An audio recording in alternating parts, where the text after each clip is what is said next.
रंगदारी जारी रहेगा।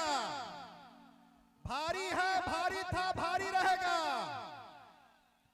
भारी है भारी था भारी रहेगा, रंगदारी जारी रहेगा। हाँ, इसीलिए बाबा आपको नहीं बैठाना हम चाहते। देख नहीं रहो शुरू हो गया, ये लोग पता नहीं पिछवा से क्या देखते हैं। यहाँ रहो ना भाई, बाबा को कम से कम 5 मिनट तो दो उनको। हाँ, गुंजन आ जाएगी तो वो कुर्सी ब्लॉक हो जाएगा। आइए बाबा, हम आपके लिए आनंद लाए हैं अभी। हाँ, कि बन के जबरी के वाणिया हो, अतूर दिल गतारे गतारिया हो, की का कैला रजऊ, की का कैला रजऊ, कि नए रे पलना हूँ चुकैला कमर हूँ चुकैला रजऊ।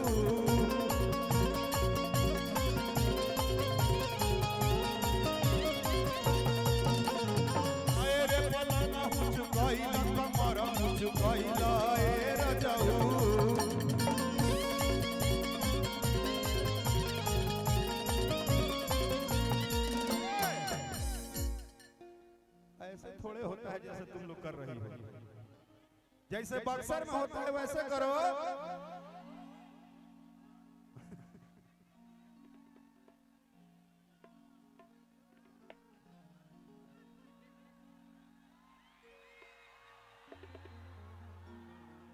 ना हमरा कुछ और बुझा लगा है ना, भासुर नु लगबा। आई देखा भासुर नु लगबा, मौगी कह रहा है ये सिपाही जी की साली लगेगी, कम बोलो। हाँ, बहुत नहीं सर को कुछ बोलना है कि बन के जबरी के वाणिया हो। अरे ये इसको हम देखे हैं अभी। अच्छा, प्रियंका है ये, इनको जानते हैं क्या? नमस्ते, कैसे हैं राय जी आप? मैं बढ़िया हूं। आओ आओ, कि बन के जबरी के वाणिया हो, नूर दिल गतारे गतारिया हो,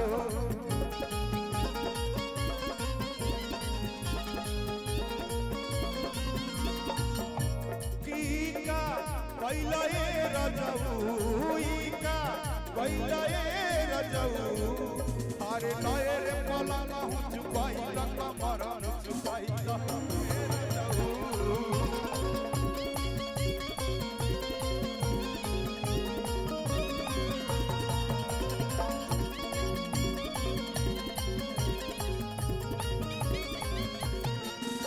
भैया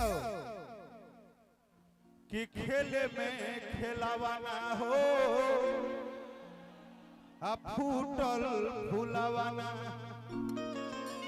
कि काहे न बुझल हमारा मनवा के भावना हो, मनवा के भावना।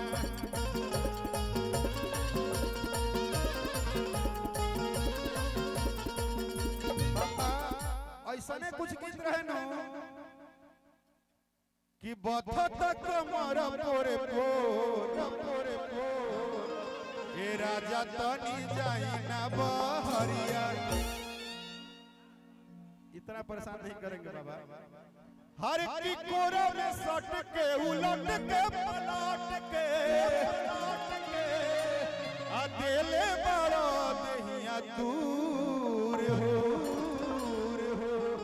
कि बिजली के तार में भतार झुरैला, मन मन कैला मजबूर हो, कि बेरी बेरी छुई जानी हमारा पपुई राजा, कि बेरी बेरी छुई जानी हमारा पपुई राजा, दर्द से गिरे लगिलो हे राजा तनी जाई ना बहरिया। एक एक लाइन सब चटनी होके कि टूटत बदन पर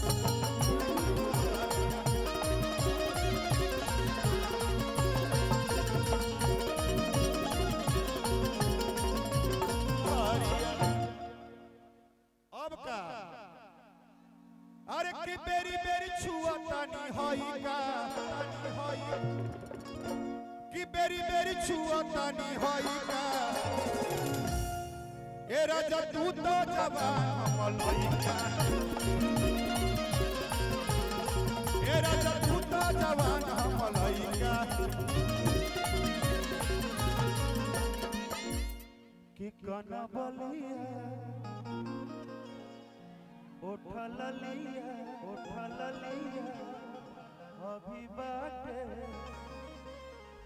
नया नया जनी छुई रौरा मुई जनी बनी जी बेहाया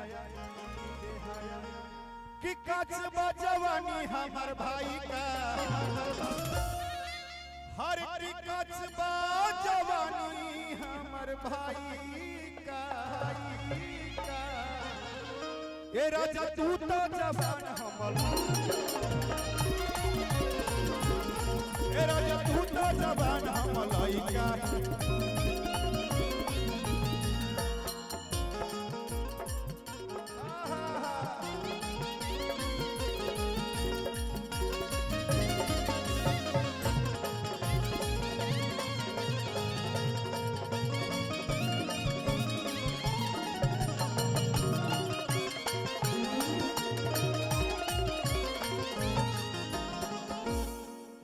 माजा मारता सबुनिया ए राजा जी कि रौरा हमार देखी देखी तरसी जवानिया ए राजा जी कि रौरा हमार देखी देखी तरसी जवानिया ए राजा जी तमाजा मारता सबुनिया ए राजा जी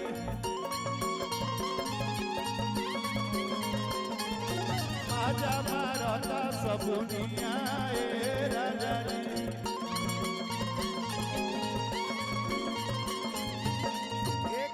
एक रिकॉर्डिंग लगा दीजिए रंगदारों के होता ओके ना रंगदारों के होता रिकॉर्डिंग लग जाएगा बस।